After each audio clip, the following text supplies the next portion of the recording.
So it is Monday, December 4th. Here are the three big stories for today. First is that Ukraine hit an oil depot in Luhansk. And so this is what it looks like from a satellite image. This is on the ground, what it looks like. Dmitry at War Translated said an oil depot in occupied Luhansk was attacked by a UFO, a Ukrainian flying object, last night. And here's what the boom looked like afterwards, the smoke rising from it.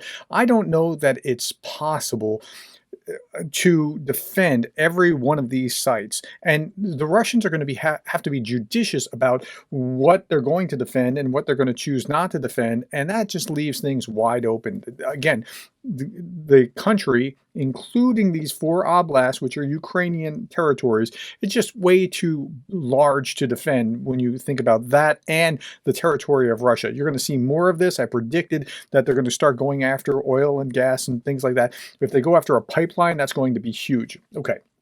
With that, AP was talking about this and verified this. We saw it on Twitter. We saw it, and here's where it is within Ukraine itself. It's a little ways, but nonetheless, it's still within striking distance, and they didn't have to do anything special like they did with the train attack. Okay, second story.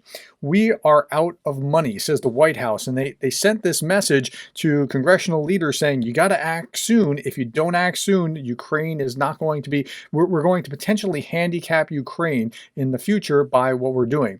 I want to be clear, without congressional action, by the end of the year, we will run out of resources to procure more weapons and equipment for Ukraine to provide equipment for U.S. military stocks.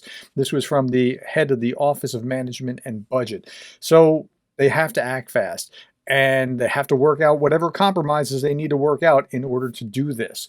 Third story, Bulgarian president vetoes donation of armored personnel carriers to Ukraine. Okay, so what happened here? I can't exactly tell, because Bulgaria seemed like they weren't like great supporters of Ukraine, but they weren't antagonistic like Orban either. But the Bulgarian president vetoed the country's plans to send 100 surplus armored personnel carriers. In an explanation to the veto, he said that they need to assess whether the vehicles last deployed in the 1980s were expendable and not part of possible use by Bulgaria in case of emergencies. So they need to sort that out, but that sounds like a plausible reason, but they could use a plausible reason as a pretext for not supporting as well.